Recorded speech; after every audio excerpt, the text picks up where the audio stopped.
Hi, everyone. Welcome to Gratitude Tuesdays. My name is Raina, and I'm one of your recovery coaches here at Capital Recovery Center.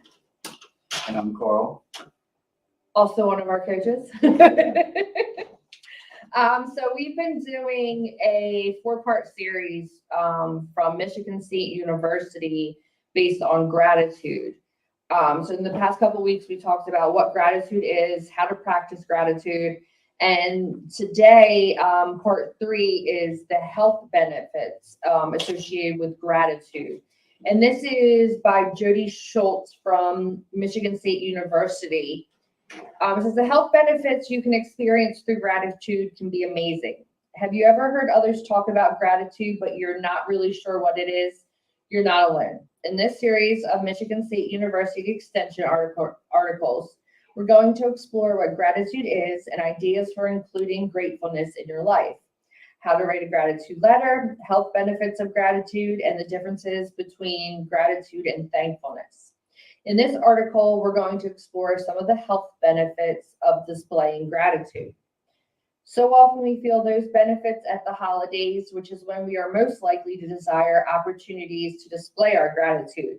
And that's very true. We tend to do it at Christmas, at Thanksgiving, birthdays, like Easter, like all these holidays we get together with family and, get that opportunity to practice gratitude. But it's something that like we need to learn how to practice throughout the year. I'm going to say, however, to feel those health benefits all year long, we must practice gratitude throughout the year. According to Time Health, there are 7 health benefits of gratitude that might surprise you. You want to read the first one? Sure. Number 1, gratitude can make you more patient. I like this one. Research from Northeastern University has found that people who felt grateful for little every day, things were more patient and better able to make sensible decisions compared to those who didn't feel very gracious on a day-to-day basis. Yeah. And I think when we're just talking about like we're grateful for the good things, right? And like what I learned over the years, be grateful for the things that we don't have, or even some of the bad things, because in the moment we don't think, it's so you're not too thankful, you're not too grateful, but like in the long run, on the other side of it, it's like, thank God. Yeah. That was removed from my life. When you look in hindsight, it's like, okay, that's a good point. The next one says gratitude might improve your relationship. According to a study in the Journal of Theoretical Social Psychology, feeling grateful towards your partner and vice versa can help improve numerous aspects of your relationship, including feelings of connectedness and overall satisfaction as a couple. We talked a little bit about this in the previous parts of this article. And I think that it does go a long way when you're grateful for the things that your partner, does for you, or the way they treat you, or, just your relationship in general. You tend to have a more positive relationship. Even when, like you were just saying, like when things aren't good, but being able to communicate that with your partner and still be grateful that, like, okay, we disagree on this, we don't see eye to eye, but I'm grateful that we can have a conversation about it. It's very big. Yeah, you know what I mean? So it's not necessarily, like you said, it doesn't necessarily have to be all the good things. It can be like, those little things that cut into the bad, that are like, okay, we can get through this, and I appreciate you sticking it out, or I appreciate you letting me vent, or any little thing. In active addiction, you're not having healthy relationships, No. not having healthy communication. Nope. So we don't look at them things, right? And like I said, over the years, I look at it, it's like, I'm grateful we can just have a normal conversation. I don't have to get angry, I don't have to yell, I don't have to do this. Just little things you gotta be grateful for. Yeah, absolutely. Like we were kind of talking about that last night with the, like the toxic relationships that you have in active addiction, or even like in recovery, and like learning how to get past that toxicity and Mhm. have a more positive relationship, a healthier relationship. And, this can definitely help play a big part in that. For sure. Okay, number 3, gratitude improves self-care. In a study published in the Journey Personality and Individual Differences, researchers asked people to rate their levels of gratitude, physical health, and psychological health, as well, how likely they were to well-being, boosting behaviors like exercise, healthy eating, and going to the doctor. They found positive correlations between gratitude and each of these behaviors, suggesting that giving thanks helps people appreciate and care for their bodies. Mhm. That's a good way to look at it. I mean, we talk about, Gratitude Tuesday, we talk about self-care, quite often how important it is. But, to look at how the two correlate with each other, you know what I mean? Having that more positive attitude, will increase your likelihood to do more positive things. Get in touch with self. Yeah. Be grateful for, we do, self-care is very big, trying to eat right, going, like you said, going to the doctors, taking care of our health. Because when we feel good, usually we do good. Yeah. And, that plays a big part in recovery. You got to take care of yourself for sure. Yeah, and you put that positivity back out there, Mhm. and then you find those, like I said, you find those positive correlations, and you kind of like build off of that, and every little bit helps. Sure does. The next one, gratitude can help you sleep. Ooh. I'm always all for anything that helps me sleep. Yeah, sleep's important, very important. So this is research in the Journal of Psychosomatic Research has found that feeling grateful helps people sleep better and longer. Mm. We talk about this a lot when we talk about gratitude and, doing the journaling at night to help like unwind and like calm your thoughts and get everything out, and then kind of put your head in a more positive space when you're trying to lay down and go to sleep. Because if you lay down with all these things stressing your mind, it's definitely going to make it harder to sleep.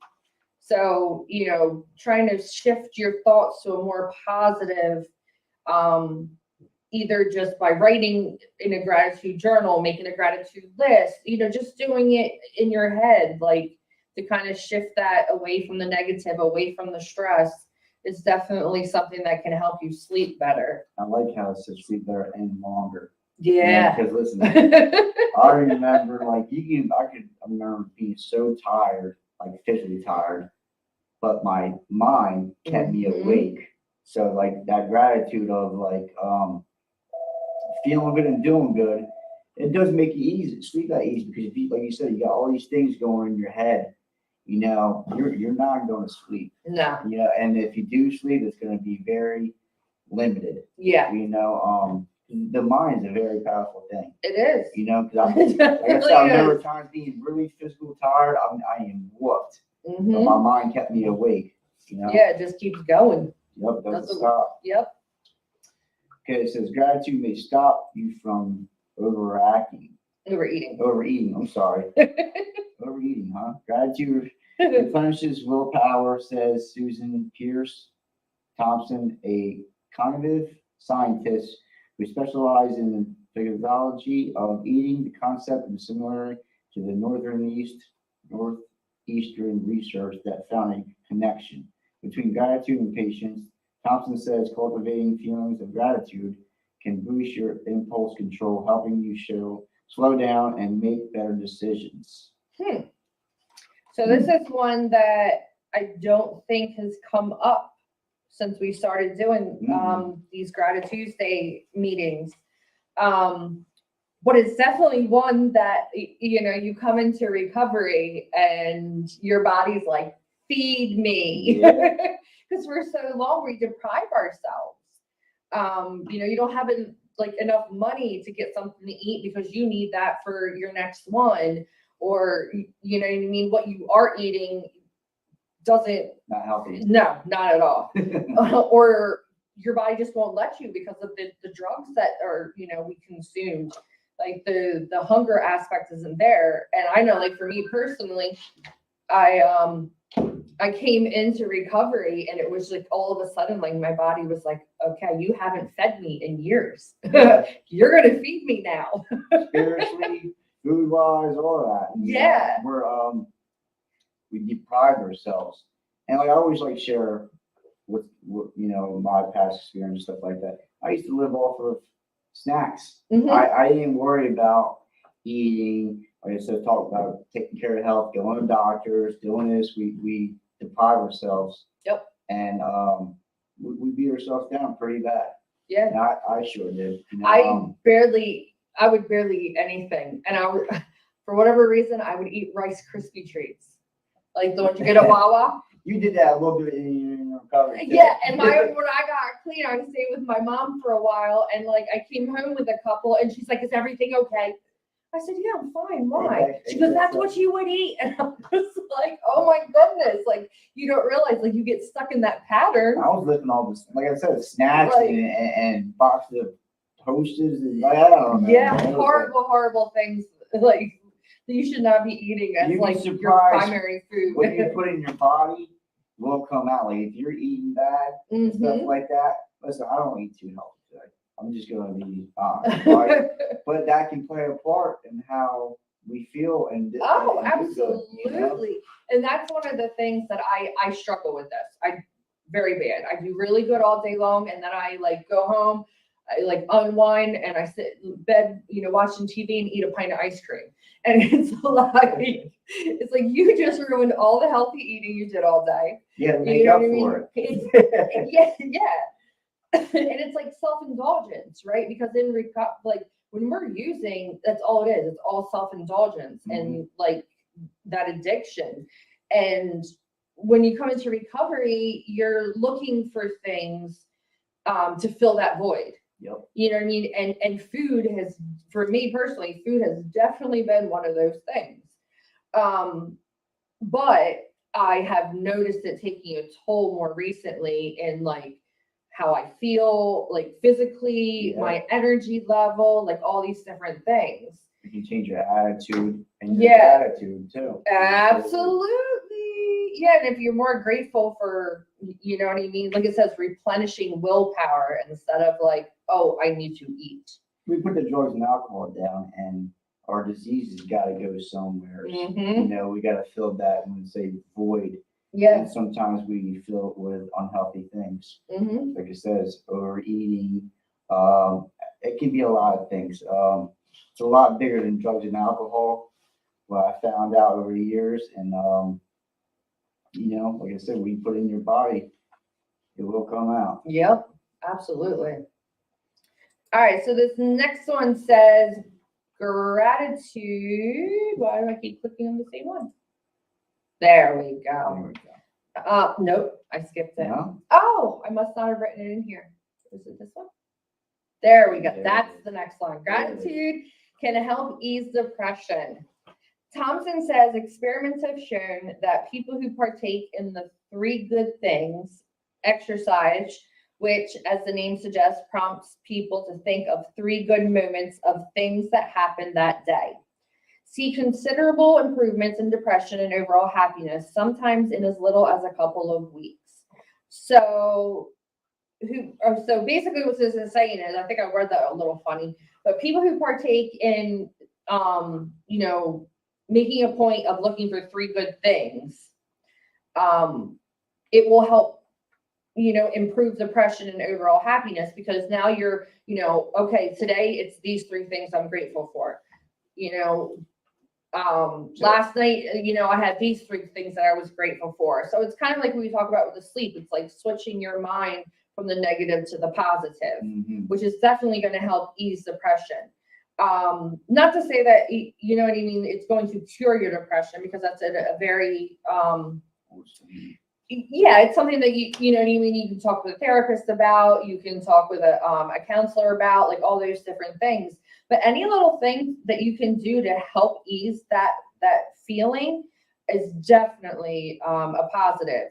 And if that could be as simple as just writing these 3 good things down, you know what I mean? A little bit can go a long way. You look at it and think about it. Sometimes some of these things are very simple. Mm-hmm. Like you focus on the negative, usually you're gonna be in a negative. Yep. And that's like self-care was one we talked about. When we say like good talk, talking about Good myself, self-talk, yeah. good self-talk, Mhm. thinking of myself in a positive way and not a negative way. Because it always comes back to, I think, self.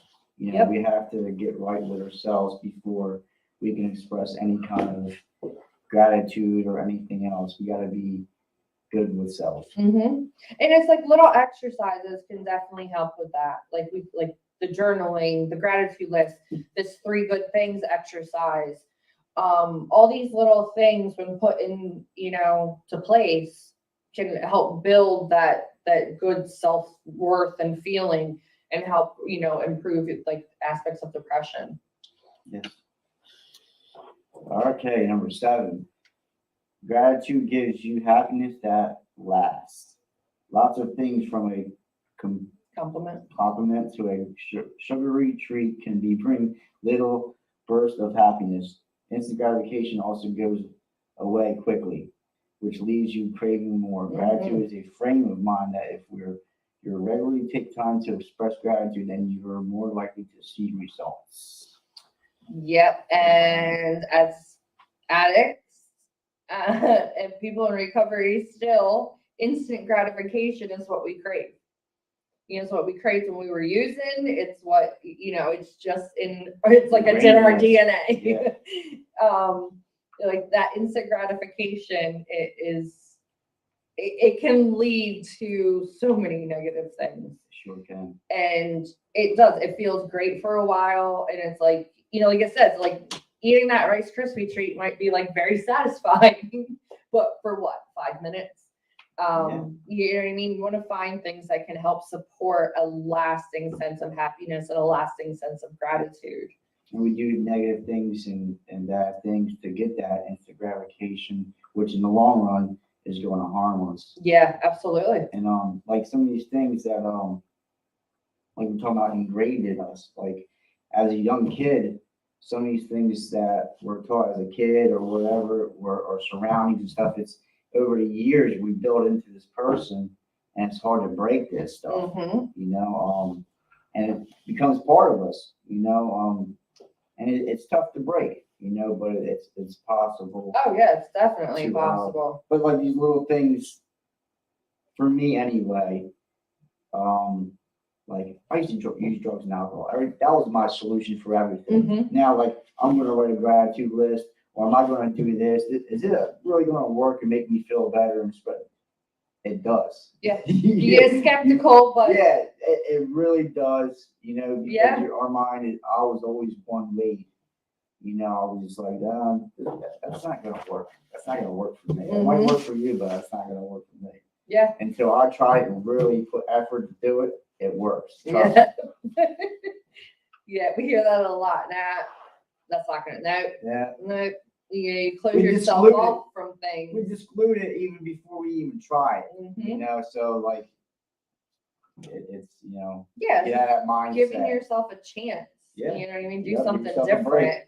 Yeah, and like that lasting, happiness cherish the moments. Yeah, it's really like it's a big goal.